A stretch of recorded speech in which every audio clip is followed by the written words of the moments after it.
Breaking news చూస్తున్నాం. దేశవ్యాప్తంగా 7 విడతల్లో కొనసాగుతున్న సార్వత్రిక ఎన్నికల పోలింగ్ ప్రక్రియ తుది దశకు చేరుకుంది. మొత్తంగా 7 దశల్లో జరిగిన ఈసారి సార్వత్రిక ఎన్నికల ప్రక్రియలో చివరి దశ ఓటింగ్ నేటితో ముగుస్తుంది. నేడు 8 రాష్ట్రాలు కేంద్రపాలిత ప్రాంతాల్లో 57 స్థానాలకు గాను ఓటింగ్ ప్రక్రియ జరుగుతుంది. అలాగే ఒడిశాలో 147 అసెంబ్లీ స్థానాల్లో మిగిలిన 42 అసెంబ్లీ సీట్ల కోసం ఒకేసారి పోలింగ్ ఈరోజు జరుగుతుంది. ఓటింగ్ జరిగే రాష్ట్రాల్లో ఉత్తరప్రదేశ్, బీహార్, పంజాబ్, చండీగఢ్, హిమాచల్ ప్రదేశ్, ఒడిశా, పశ్చిమ బెంగాల్ ఉన్నాయి. ఇప్పటివరకు పూర్తయిన 6 దశల ఓటింగ్లో 8 రాష్ట్రాలు కేంద్రపాలిత ప్రాంతాల్లో 486 స్థానాలకు గాను ఎన్నికలు ముగిశాయి. ఇక జూన్ 4న ఓట్ల లెక్కింపు జరగనుంది. ఈ దశ ఈరోజు ఎన్నికలకు సంబంధించి ఉదయం 7 గంటలకు పోలింగ్ ప్రారంభమైంది. ప్రశాంతమైన వాతావరణంలో పోలింగ్ కొనసాగుతుంది.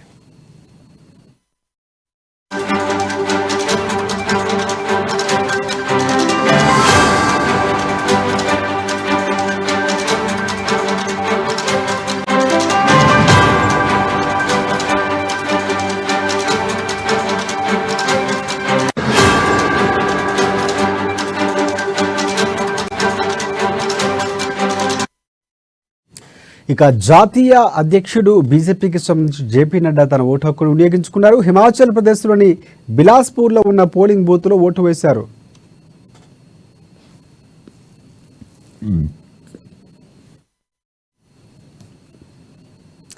ఇక సార్వత్రిక ఎన్నికల్లో భాగంగా జరుగుతున్న 7వ విడత పోలింగ్లో ఉత్తరప్రదేశ్ సీఎం యోగి ఆదిత్యనాథ్ తన ఓటు హక్కును వినియోగించుకున్నారు.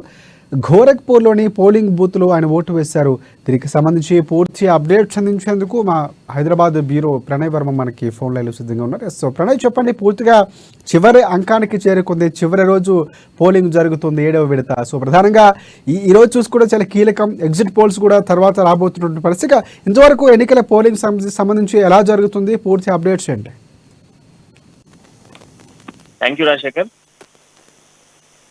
ఏదైతే లోక్సభ ఎన్నికలకు సంబంధించి 7వ విడత పోలింగ్ ఉదయం నుంచే ప్రారంభమైంది. దేశవ్యాప్తంగా కూడా జరుగుతున్నటువంటి ఎన్నికలకు సంబంధించి కొంత ఉత్కంఠ అయితే నెలకొందనే చెప్పుకోవాలి. ఎందుకంటే చివరి ఎన్నిక కావడంతో పూర్తిగా కూడా ఫోకస్ అంతా కూడా ఈ నియోజకవర్గాల పైనే ఉందని చెప్పుకోవాలి. దాదాపు 8 రాష్ట్రాల్లో జరుగుతున్నటువంటి ఈ పోలింగ్ కి సంబంధించి పూర్తిగా కూడా ఉదయం నుంచి పూర్తి కట్టదిద్దమైనటువంటి భద్రతా ఏర్పాట్ల మధ్యలో కూడా పోలింగ్ జరుగుతా ఉంది. దాదాపు 57 స్థానాలకు గాను పోలింగ్ జరుగుతున్న నేపథ్యంలో దాదాపు 147 అసెంబ్లీ స్థానాల్లో మిగిలిన 42 అసెంబ్లీ సీట్లకు ఒకేసారి పోలింగ్ జరుగుతున్న నేపథ్యంలో ఉదయం నుంచి కూడా పోలింగ్ కొనసాగుతా ఉంది. ఉదయం 7 గంటలకు ప్రారంభమైనటువంటి పోలింగ్ సాయంత్రం 6 గంటల వరకు కూడా పోలింగ్ కొనసాగబోతా ఉంది. దాదాపు 10,06,00,000 మంది ఓటర్లు పూర్తిగా కూడా తమ ఓటు హక్కును వినియోగించుకునేందుకు ప్రయత్నిస్తా ఉన్నారు. మరోవైపు మనం చూస్తే ప్రముఖులు, అదేవిధంగా సినీ నటులతో పాటుగా బీజేపీ కేంద్ర నాయకత్వం అంతా కూడా ఓట్లు వినియోగించుకుంటా ఉన్నారు. గోరఖ్పూర్ లో పోలింగ్ బూత్ లో ఓటు వేశారు సీఎం యోగి ఆదిత్య. అదేవిధంగా మనం చూసుకుంటే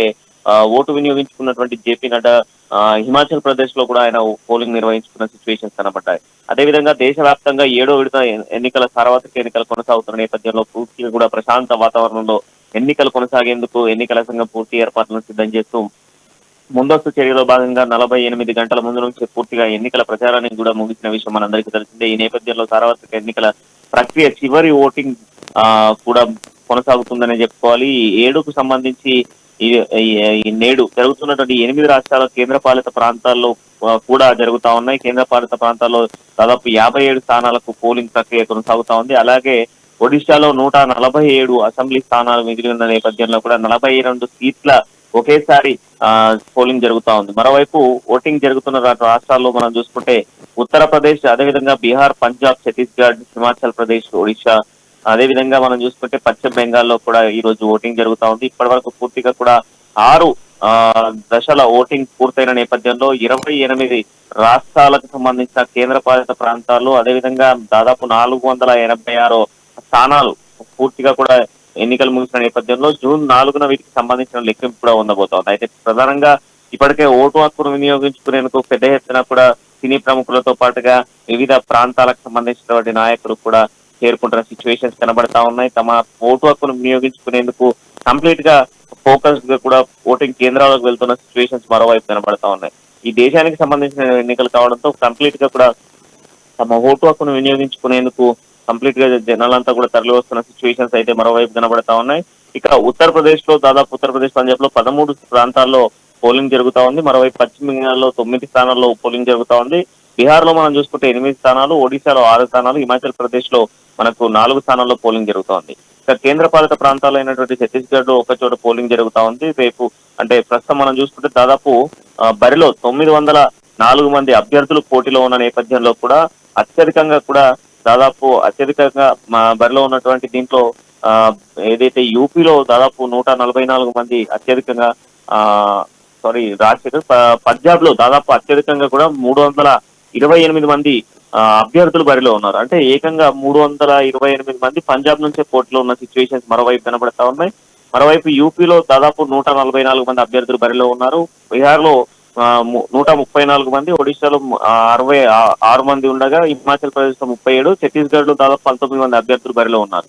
సో దీంట్లో ఇంకో ప్రత్యేకత కూడా ఉంది. ఈసారి ప్రధానమంత్రి మోదీ పోటీ చేసిన వారణాసికి సంబంధించినటువంటి పోలింగ్ కూడా ఇక్కడ జరుగుతా ఉందని చెప్పుకోవాలి. మొత్తం హిమాచల్ ప్రదేశ్ కి సంబంధించినటువంటి సినీ ప్రముఖులైనటువంటి ఉత్తరప్రదేశ్ లో సినీ ప్రముఖులకు సంబంధించి వాళ్ళకి సంబంధించిన వాళ్ళు కూడా బరిలో ఉన్న సిచ్యువేషన్స్ కనబడతా ఉన్నాయి. ఎటకేలకు పోలింగ్ పూర్తిగా ప్రశాంత వాతావరణంలో జరుగుతా ఉంది. 57 పోలింగ్ నియోజకవర్గాలకు సంబంధించి పూర్తిగా ప్రశాంత వాతావరణంలో అయితే ప్రస్తుతానికి ఎన్నికలు కొనసాగుతున్నాయని చెప్పుకోవాలి. రాజశేఖర్, ఎస్ఎస్ మొదటి పోలింగ్ శాతం అంటే 2 గంటల్లో ఎంత నమోదైంది? కాసేపట్లో వచ్చే అవకాశాలు కనిపిస్తున్నాయి. అంటే పోలింగ్ సర్లు కూడా ఇప్పుడు జరుగుతున్న తీరులో కొంచెం పెరిగే అవకాశాలు ఏమైనా కనిపిస్తున్నాయా? ఉదయం నుంచి మనం చూసుకుంటే ఉదయం 7 గంటలకు ప్రారంభమైనటువంటి పోలింగ్ నేపథ్యంలో కూడా 9 గంటల వరకు అంటే దాదాపు ఎండ సమయం కాకపోవడంతో పోలింగ్ కేంద్రాల వద్దకు దాదాపు క్యూ లైన్లు గడుపుతున్నటువంటి సిచ్యువేషన్స్ కనబడతా ఉన్నాయి. ఎందుకంటే దాదాపు 8 రాష్ట్రాల్లో మనం చూస్తా ఉన్నాం. 8 రాష్ట్రాల్లో కూడా దాదాపు ఇప్పటి వరకు 10 నుంచి 15% పోలింగ్ పర్సెంటేజ్ జరిగి ఉండొచ్చు అనేది భావించాలి. ఎందుకంటే ఉదయం నుంచి మనం చూస్తే చాలా వరకు జనసంద్రం పెరిగిన సిచ్యువేషన్స్ కనబడతా ఉన్నాయి. అంతేకాకుండా కొంత కేంద్రపాలిత ప్రాంతాలు కావడంతో బీజేపీ నాయకత్వం కూడా కొంత ఫోకస్ గా కూడా ఇళ్లలో ఉన్న వాళ్ళని కూడా ఉదయం సమయంలో కొంత తొందరగా కూడా పోలింగ్ కేంద్రాల వద్దకు తీసుకెళ్తున్న సిచ్యువేషన్స్ కనబడతా ఉన్నాయి. సో దాంతో పాటుగా గతంలో పోల్చుకుంటే ఈ అన్ని రాష్ట్రాల్లో దాదాపు 8 రాష్ట్రాల్లో మనం చూసుకున్నట్లయితే కేవలం 70% కూడా దాటని పరిస్థితులు ఉన్నాయి. కొన్ని రాష్ట్రాల్లో అయితే కనీసం 55-60% కూడా దాటని సిచ్యువేషన్స్ ఉన్నాయి. ఈ నేపథ్యంలో ఈసారి పోలింగ్ పర్సెంటేజ్ పెంచేందుకు ఎన్నికల కమిషన్ ముందస్తు చర్యలు కూడా చేపట్టిందని చెప్పుకోవాలి.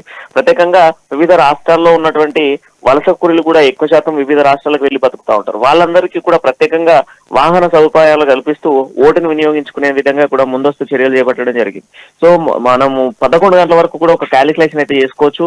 దాదాపు 11 గంటల వరకు ఒక 30 to 20% పోలింగ్ జరిగే విధంగా కూడా ఎలక్షన్ కమిషన్ ముందస్తు చర్యలు చేపడతా ఉంది. ఎందుకంటే ఉదయం 9 గంటల తర్వాత చాలా వరకు అందరూ వర్కింగ్ వెళ్లాల్సిన సిచ్యువేషన్స్ ఉంటాయి. సో జాబర్స్ కంటే హాలిడే ఉండొచ్చు. బట్ మిగతా కూలి పని చేసుకునేటువంటి వాళ్ళు కావచ్చు, డైలీ లేబర్స్ కావచ్చు, వీళ్ళందరికీ కూడా కొంత వర్క్స్ ఉంటాయి కనుక వీళ్ళకి సంబంధించిన ఓటింగ్ ఉదయమే ఎక్కువ శాతం పడేటువంటి అవకాశాలు ఉంటాయి. అంతేకాకుండా వృద్ధులు కావచ్చు, బాలింతలు కావచ్చు, లేదంటే ఏదైతే కొంత వికలాంగులకు సంబంధించినటువంటి అంగవైకల్యులు కావచ్చు, వీళ్ళందరికీ సంబంధించి ఉదయం సమయంలో పోలింగ్ ఎక్కువ శాతం పెరిగేటువంటి అవకాశాలు. ఎందుకంటే దాదాపు కేంద్ర పాలిత ప్రాంతాల్లో 2 ప్రాంతాలకు మనకు సంబంధించి మనకు బీహార్ కావచ్చు, లేదంటే ఛత్తీస్గఢ్ కావచ్చు. ఇక్కడ దాదాపు ట్రైబల్స్ ఉండేటువంటి ప్రాంతం. ఈ ట్రైబల్స్ ఉండేటువంటి ప్రాంతాల్లో కొంత ఏదైతే అంగవైకల్యులు చాలా వరకు ఉండేటువంటి అవకాశాలు ఉంటాయి. సో కొంత దివ్యాంగులు కూడా ఎక్కువ శాతం ఉన్న సిచ్యువేషన్స్ ఉన్నాయి. ఏదైతే ఛత్తీస్గఢ్ లో దివ్యాంగులు ఎక్కువ శాతం ఉన్నారు. ఈ నేపథ్యంలో ఇక్కడ పోలింగ్ శాతాన్ని ఉదయం సమయంలో ఎక్కువ పెంచేటువంటి అవకాశాలు ఉన్నాయి. అయితే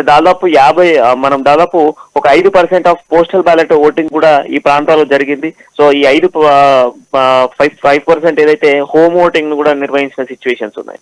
కంప్లీట్ గా కూడా ఇప్పుడు 9 గంటల వరకు మనం క్యాలిక్యులేట్ చేసుకుంటే కొంత ఒక 10% అయితే ఓటింగ్ జరిగేటువంటి అవకాశాలు ఉన్నాయి. ఉదయం 11 గంటల వరకు మాత్రం ఖచ్చితంగా ఒక 20 to 30% పోలింగ్ జరిగేటువంటి అవకాశాలు అయితే కనబడతా ఉన్నాయి. శేఖర్, చివరిగా ప్రణయ్, అంటే ఈరోజు ఎగ్జిట్ పోల్స్ సమయం కూడా 6:30 వరకు ఇచ్చారు. కాబట్టి పోలింగ్ సరళి అనేది కొంచెం ముందుగానే ముగిసే అవకాశం ఉంది. సో ఓటర్లు కూడా ఆ విధంగా మొగ్గు చూపించే అవకాశం, ఎందుకంటే ప్రభావం ఉండే అవకాశం. అక్కడ పోలింగ్ కొనసాగుతుంటే వేసే ఓటర్లకి ఎగ్జిట్ పోల్స్ కొంతవరకు ప్రభావం చూపించే అవకాశం ఉంది. కాబట్టి 6:30 వరకు సమయం ఇచ్చింది ఈసీ. సో ఈ లోపే పూర్తయ్యే అవకాశాలు ఉన్నాయి అనుకోవచ్చు. ఎందుకంటే లైన్లో వేచి ఉంటే ఎంతవరకు కొన్ని ఏపీ లాంటి ప్రాంతాల్లో 10 గంటల వరకు కూడా జరిగిన సందర్భాలు ఉన్నాయి. సో ఇప్పుడు అలాంటి పరిస్థితులు ఉండకుండా ముందే ఓటు బ్యాంకు అయ్యే అవకాశాలు ఏమైనా కనిపిస్తున్నాయి అనుకోవచ్చు మనం? ఖచ్చితంగా. ఎందుకంటే ఇప్పటి వరకు జరుగుతున్నటువంటి పోలింగ్ లో దాదాపు మనం మాట్లాడుకుంటే సాయంత్రం 5 గంటలు 4 గంటల వరకే క్లోజ్ చేసేటువంటి అవకాశాలు కనబడతా ఉన్నాయి. ఎందుకంటే ప్రస్తుతం ఉన్న సిచ్యువేషన్స్ లో ఈ రోజు అన్ని దేశానికి సంబంధించినటువంటి లోక్సభ ఎన్నికలకు సంబంధించి కావచ్చు, లేదా ఆంధ్రప్రదేశ్ కి సంబంధించినటువంటి అసెంబ్లీ ఎన్నికలు కావచ్చు, అదేవిధంగా తెలంగాణకు సంబంధించిన పార్లమెంట్ ఎన్నికలకు సంబంధించినటువంటి అన్ని ఎన్నికలకు సంబంధించినటువంటి ఎగ్జిట్ పోల్స్ ఇవ్వాల్సిన సిచ్యువేషన్స్ తో మరోవైపు ఎమ్మెల్సీ ఎన్నికలకు సంబంధించిన ఎగ్జిట్ పోల్స్ తెలంగాణలో ఇవ్వాలి, ఒక అసెంబ్లీ ఎన్నికలకు సంబంధించినటువంటి పోలింగ్ కూడా ఇవ్వాలి, దాంతో పాటుగా పార్లమెంట్ కి జరిగినటువంటి ఎన్నికలకు సంబంధించిన పోలింగ్, ఇవన్నీ కూడా ఎగ్జిట్ పోల్స్ అన్ని కూడా సాయంత్రం 6:30 గంటల నుంచి ప్రారంభించిన నేపథ్యంలో కూడా ఎగ్జిట్ పోల్స్ సుమారుగా 2 గంటల వైపు 2 గంటలు 2:30 గంటల పాటుగా కూడా రాష్ట్రానికి సంబంధించి దేశానికి సంబంధించినటువంటి ఎన్నికలకు సంబంధించినటువంటి ఎగ్జిట్ పోల్స్ అన్ని కూడా అన్ని ఎగ్జిట్ పోల్స్ బయటకు రాబోతా ఉన్న నేపథ్యంలో పోలింగ్ ని కొంత ముందుగానే పంపించేటువంటి అవకాశాలున్నాయి. కంప్లీట్ గా కూడా పోలింగ్ శాతాన్ని పెంచుతూ పాటు 5 గంటల నుంచి 5:30 6 గంటల లోపే పోలింగ్ కంప్లీట్ అయ్యేటువంటి అవకాశాలు చేయబోతా ఉన్నారు. ఎంత అట్లీస్ట్ చేసుకున్నప్పటికీ కూడా 6:30 పోలింగ్స్ ఎగ్జిట్ పోల్స్ ఇచ్చేటువంటి సమయానికి కూడా కంప్లీట్ గా కూడా పోలింగ్ ని ముగిసే విధంగానే కంప్లీట్ చేసేటువంటి అవకాశాలు కనబడతా ఉన్నాయి. శేఖర్,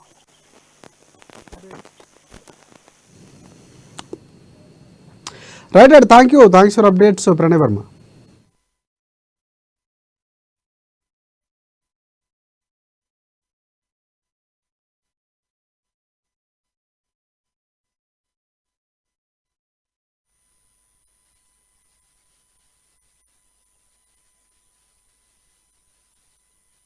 ORS या जो भी आपके शरीर को सूट करता है वो साथ में लेकर चलें, उसका सेवन करें और सुबह सवेरे उठकर वोट डालें. हम भी देखिए 7 बजे वोट डालने आ गए. इंडिया अलायंस कह रहा है कि 4 जून को सरकार बनाने वाले हैं. 1 जून आज है, कितना आपको लग रहा है? 4 जून का इंतजार करिए, दूध का दूध पानी का पानी हो जाएगा. इंडी गठबंधन ताश के पत्तों की तरह बिखर जाएगा और देश में तीसरी बार फिर एक मजबूत सरकार बनेगी और मोदी जी के नेतृत्व में एनडीए की सरकार की हैट्रिक लगेगी. राहुल ये भी कह रहे हैं कि संविधान बचाने की लड़ाई है, हम लड़ेंगे, खटाखट पैसे देंगे, खटाखट नौकरियां देंगे. देखिए, जहां तक नौकरियों का सवाल है, जहां तक देश के विकास का सवाल है, तो हमने 10 वर्षों में देश को आगे ले जाने का काम किया है. आज भारत की अर्थव्यवस्था दुनिया की 5वें नंबर की अर्थव्यवस्था है, जिसे यूपीए की सरकार में फ्रेजाइल 5 में गिना जाता था, जो 11वें नंबर पे हुआ करती थी. आज देश में बड़े पैमाने पर इंफ्रास्ट्रक्चर का विकास. मतदान करना है, क्या बस मतदान का दिन है, बहुत इम्पोर्टेंट दिन है हम सबके लिए. और मैं सबसे यही अपील करूंगा कि आप अपना अपना फर्ज निभाएं, आए मतदान करें और ऐसी सरकार चुनें जो आपके लिए काम कर सके. आज मुझे अपने पैतृक गांव विजयपुर में नीचे ले लो भाई, अरे यार वोट देने का सौभाग्य प्राप्त हुआ और अपने बूथ पर सबसे पहला वोट मुझे देने का सौभाग्य प्राप्त हुआ. मैं सबसे अपील करता हूं कि सशक्त भारत के लिए, सक्षम भारत के लिए, सामर्थ्यवान भारत के लिए और आत्मनिर्भर भारत के लिए सभी मतदाता ज्यादा से ज्यादा मतों के साथ अपना मतदान का प्रयोग करें और सभी मतदाता भारी संख्या में आकर अपने मतदान का प्रयोग करके प्रजातंत्र को भी मजबूत बनाएं और भारत को समर्थ भारत, सक्षम भारत, आत्मनिर्भर भारत और विकसित भारत, इस संकल्प को पूरा करने में अपना योगदान करें. आज नीचे यहाँ मुझे अपने गांव वासियों से भी, अपने भाई बहनों से भी मिलने का सौभाग्य प्राप्त हुआ. सब तो दुनिया की वड्डी डेमोक्रेटिक एक्सरसाइज हो रही है ते लोकी अपना एक्सरसाइज, अपना राइट एक्सरसाइज करते हैं. अज ते तुहानू रिजल्ट देखो, मीडिया तो ज्यादा कौन जानता है, लेकिन अल्टीमेटली ये लोकी डिसाइड करते हैं. मैं सारे भारत दे वोटर्स नू अपील करता हाँ कि अज शाम तक आप मैक्सिमम नंबर्स ना वोट करिए और खास तौर पर अमृतसर नू. और अमृतसर की वोट ऐतका अमृतसर की प्रगति डेवलपमेंट ली होवे. तुसी सब जानते हो कि अमृतसर की सिचुएशन की है.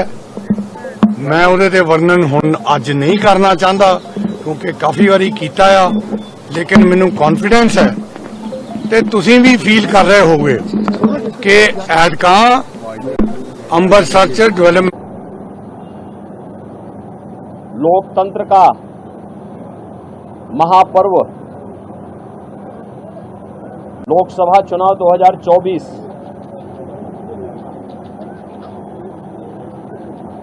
अंतिम चरण का चुनाव आज देश के 8 राज्यों के 57 सीटों पर हो रहा है, जिसमें उत्तर प्रदेश की 13 सीटों पर भी आज पूर्वी उत्तर प्रदेश में मतदान हो रहा है। पिछले 2.5 महीने से अधिक समय से जो देश के अंदर आम जन की आकांक्षाओं को पूरा करने के लिए जनता जनार्दन की जो अपेक्षा थी उसके अनुरूप विभिन्न राजनीतिक दलों ने जनता जनार्दन के सामने अपने अपने मुद्दे रखे, अपनी सरकारों के समय के कार्य और कारनामों को रखा।